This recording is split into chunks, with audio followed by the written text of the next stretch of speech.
Hello friends, welcome back. I am Vivek Singhal from tradingwithvivek.com। और आज हम बात करने वाले हैं अदानी टोटल गैस के बारे में। अदानी टोटल गैस के बारे में आज बात करने का ये सिंपल सा रीज़न है कि सारे ही अदानी स्टॉक्स में फिर से एक रैली सी स्टार्ट हुई है। और उसका रीज़न है कि अदानी को काफ़ी तरफ से क्लीन चिट मिली है। जैसे मॉरिशस की गवर्नमेंट ने भी इस बात को बोला था, और अभी यहाँ पर इंडियन जो एजेंसीज़ हैं उनकी तरफ से भी क्लीन चिट मिली है। तो आप अगर ये सारी चीज़ें गूगल पर सर्च करोगे तो आपको रीज़न्स भी फाइंड आउट होंगे।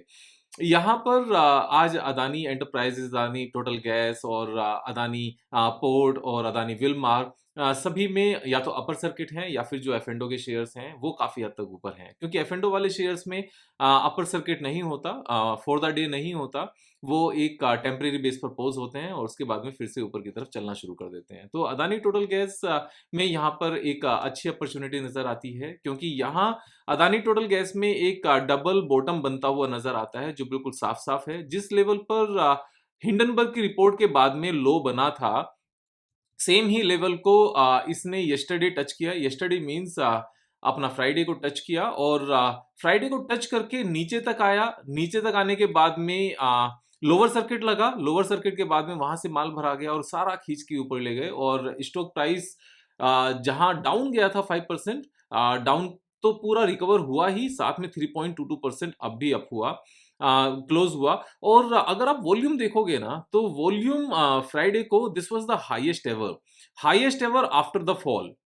यानी कि जब से ये पूरा फॉल वाला सिलसिला शुरू हुआ, तब से लेकर अभी तक की सबसे बड़ी वॉल्यूम थी। और इतनी बड़ी वॉल्यूम, यानी कि इससे बड़ी वॉल्यूम जो इससे पहले देखी गई थी, वो 27 मई 2021 को देखी गई थी। और उस वॉल्यूम के बाद में एक बार को तो स्टॉक प्राइस नीचे आया था, लेकिन स्टॉक प्राइस नीचे आने के बाद में वापस से जो गया, तो कुल मिलाकर 3 टाइम्स यहाँ से स्टॉक प्राइस हुआ था। अगर हम नीचे की गिरावट को इग्नोर भी कर दें और ये भी मानकर चलें कि हमने तो वॉल्यूम के पास ही परचेज़ किया, उसके बाद में लगातार ऊपर हम अगर देखें भी उसको, तो 3 टाइम्स हमारा पैसा हुआ। आई एम नॉट सेइंग कि वापस से 3 टाइम्स होने की बात कर रहे हैं, मैं उतना कुछ नहीं कह रहा हूँ, लेकिन एक बात बिल्कुल साफ-साफ नज़र आती है कि सेम लेवल के बाद जब लास्ट टाइम ये स्टॉक प्राइस गया ऊपर, तो कंसिस्टेंटली इसने अपर सर्किट लगाते हुए स्टॉक प्राइस का जो हाई बना था, दैट वाज 1004, और ये अपर सर्किट के साथ लगातार था। अच्छी बात ये थी उस टाइम पर भी, जो ये अपर सर्किट यहाँ पर लगातार लग रहे थे, अगर आप ध्यान से देखोगे इस चीज को,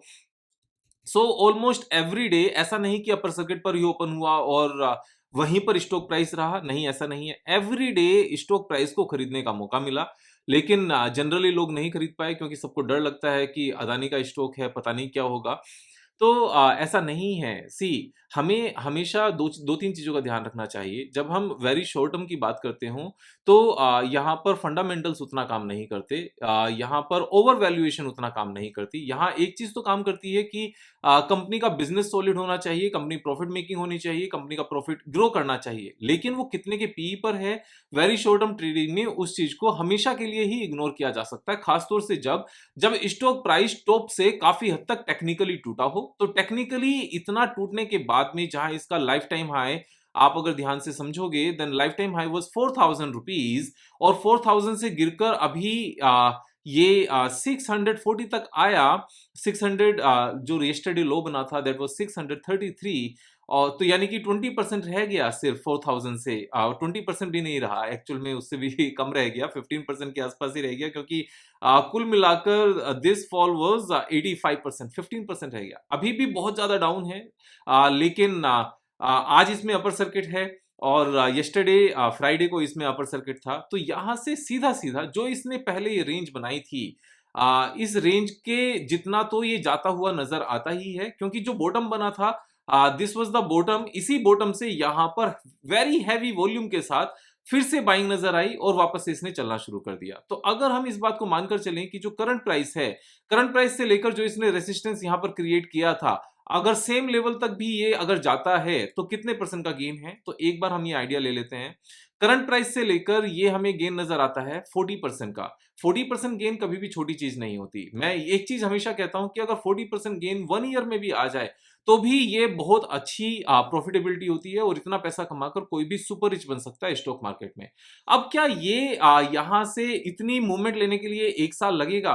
मेरे हिसाब से 1 साल कभी भी नहीं लगेगा। हो सकता है 1 मंथ लगे, 2 मंथ लगे, 3 मंथ्स लगे, लेकिन 3 मंथ्स में यहां पर मुझे सीधा सीधा 40% का गेन नजर आता है। वैसे अगर पुरानी वाली हिस्ट्री को हम बात करने लगे कि पहले कितने दिन लगे थे, तो 1 2 3 4 5 6 7 it had taken only 7 trading days. मैं कहता हूं अगर 3 मंथ्स भी लगे 7 ट्रेडिंग डेज के बदले, अगर 60 ट्रेडिंग डेज भी लगे, 65 ट्रेडिंग डेज भी लगे, यानी कि 10 गुना 10 टाइम्स टाइम भी लगा, तब भी 40% gain is a good gain. Now अब इस चीज को सपोर्ट करने के लिए हम फंडामेंटली क्या देखते हैं? फंडामेंटली हम ये देखते हैं कि लास्ट टाइम जहां सेम लेवल से इसने उठना शुरू किया था, this was 1st March 2023 and now this is 19th March 2023। तो 1st March से पहले जो पब्लिश डेटा था, जो क्वार्टरली रिजल्ट्स थे, वो थे 31st December 22 के, और अभी हमारे पास रिजल्ट्स अवेलेबल हैं 31st March 2023 के। तो हम यहाँ पर एक बार ये देख सकते हैं कि जो लेटेस्ट क्वार्टरली नंबर्स हैं, क्या वो इंप्रूव्ड हैं या बेकार हैं। तो यहाँ पर अगर इंप्रूवमेंट के लिए जब भी हम नंबर्स देखते हैं तो प्रीवियस क्वार्टर से कंपेयर करके देखते हैं, प्रीवियस ईयर के सेम क्वार्टर से कंपेयर करके देखते हैं। तो अभी जो हमारा ये रेवेन्यू आया, this is the highest ever revenue. अगर हम मार्च क्वार्टर को लास्ट ईयर के मार्च क्वार्टर से कंपेयर करें, so this is a 10% increment in the revenue.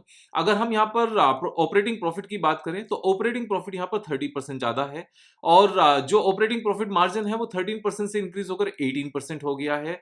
और यहाँ पर अगर हम कैपेसिटी एक्सपेंशन की बात करें तो डेप्रिसिएशन पहले कम था, अभी डेप्रिसिएशन ज्यादा है, ये भी अच्छी बात है। इनकम टैक्स रेट सेम है 27%, और जो नेट प्रॉफिट है 81% से 81 करोड़ से इंक्रीज होकर 98 करोड़ हो गया, यानी कि 20% का यहाँ पर इंक्रीमेंट हो गया। साथ में अगर हम और बाकी चीजें देखें, बैलेंस शीट में अगर हम जाकर देखें तो बैलेंस शीट में हमें साफ साफ नजर आता है जो मार्च 23 के पब्लिश नंबर्स हैं, अभी जो कैपेसिटी मींस जो प्रोडक्शन है, जो भी प्रोडक्ट्स हैं, सर्विसेज हैं, गैस का है ऑफ कोर्स, तो फिक्स्ड एसेट्स इनके पास 2000 करोड़ 3337 करोड़ की है, और सीडब्ल्यूआईपी में 1600 करोड़ का है। यानी कि लगातार लास्ट ईयर के कंपैरिजन में फिक्स्ड एसेट्स इंक्रीज हुई है 600 करोड़ से 550 करोड़ के आसपास से, और सीडब्ल्यूआईपी और ज्यादा इंक्रीज हो गया है। अब यहाँ पर जब ये सीडब्ल्यूआईपी वापस से पूरा कमेंस होकर कमीशनिंग जब इसकी पूरी हो जाएगी फिक्स्ड एसेट्स की, ये फिक्स्ड एसेट्स का पार्ट बन जाएगा और इससे भी यहाँ पर आउटपुट आने लगेगी, तो प्रॉफिटेबिलिटी नहीं बढ़ेगी क्या? ऑफ कोर्स प्रॉफिटेबिलिटी बढ़ेगी, उसमें कोई किसी भी तरह का डाउट है ही नहीं। अब यहाँ पर एक और चीज देखते हैं, यहाँ दो चीजें होती हैं बैलेंस शीट में देखने के लिए। एक तो होता है कंपनी की फाइनेंशियल सिचुएशन कैसी है, मींस बहुत ज्यादा डेट तो नहीं है, और एक होता है कि स्टॉक ओवर वैल्यूड है या नहीं है। अगर ओवर वैल्यूएशन को लेकर चलने लगे तो ओवर वैल्यूएशन है, उसमें कोई दो राय नहीं है, 145 का पीई है। लेकिन यहां पर जब हम टेक्निकल्स की बात करें तो हम लाइफ टाइम हाई तक जाने की बात नहीं कर रहे हैं फिलहाल। At this moment we are talking about to get 40% gain within quick time, यानी कि 3 मंथ्स लग सकते हैं, 2 मंथ्स भी लग सकते हैं, और जिस तरह की वापस से क्लीन चिट के साथ यहां पर रैली आनी शुरू हुई है ना, मेरे हिसाब से 1 मंथ से ज्यादा नहीं लगेगा। ये मेरा एक्सपीरियंस है, और एक्सपीरियंस जरूरी नहीं है कि जो पास्ट एक्सपीरियंस हो वो उतने ही टाइम में आगे लेकर चले, इसीलिए 1 मंथ में आता है बहुत अच्छी बात है, 2 मंथ में आता है तो भी ठीक है, 3 मंथ्स में आता है तो भी ठीक है। मैं कहता हूं 1 ईयर भी लगा 40% को अचीव होने में तो भी ग्रेट ही है, उसमें कोई दो राय नहीं है। अब यहां पर अगर हम इस बार वैल्यूएशन की तो हमने बात कर ली, ओवर वैल्यूड है ऑफ कोर्स, लेकिन डेट इक्विटी रेशियो की बात करने लगे तो 0.48% का मींस 0.48 का डेट इक्विटी रेशियो है, 48% का यहां पर डेट है कंपनी के ऊपर, तो ये पूरी तरीके से मैनेजेबल है, ये अच्छी बात है। अगर हम कंपनी के फंड की बात करने लगे तो 759 करोड़ से इंक्रीज होते होते यहां पर 2831 करोड़ तक कंपनी पहुंची है।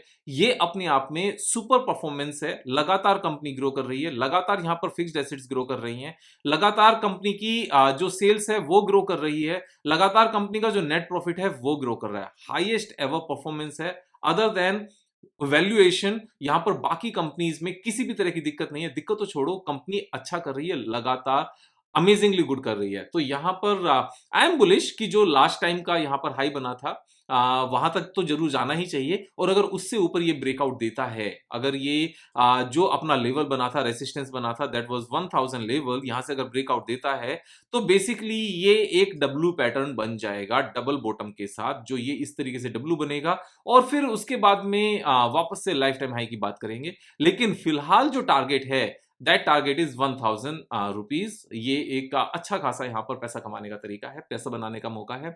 लेकिन मेरे कहने से आपने ना कुछ खरीदना है, मेरे कहने से ना कुछ आपने बेचना है। मेरे हिसाब से आप सिर्फ सीखते जाओ चीजों को, क्योंकि पैसा आपका है, प्रॉफिट आपका है, नुकसान आपका है। डिसिप्लिन दिखाना जरूरी है, पेशेंस दिखाना जरूरी है, समझना जरूरी है और किस्मत हमारी अच्छी रहे इसलिए थोड़े से अच्छे कर्मों को भी करते रहना जरूरी है। अच्छे कर्म दुनिया का साथ देकर भी होती है, लोगों को साथ देकर भी होती है और ईश्वर की आराधना करके भी होती है। दोनों तरीके हैं। ये सब चीजें मैं सिखाता रहूंगा, आप सीखते रहिए। मेरा काम आपको सिखाना है, आपका काम अपने फ्रेंड्स के साथ शेयर करना है, खुद सब्सक्राइब करना है, उनको सब्सक्राइब कराना है। आप अपना काम करते रहिए, मैं अपना काम करता रहूंगा। Thank you so much. कल फिर मिलेंगे एक नई वीडियो के साथ, तब तक जय हिंद।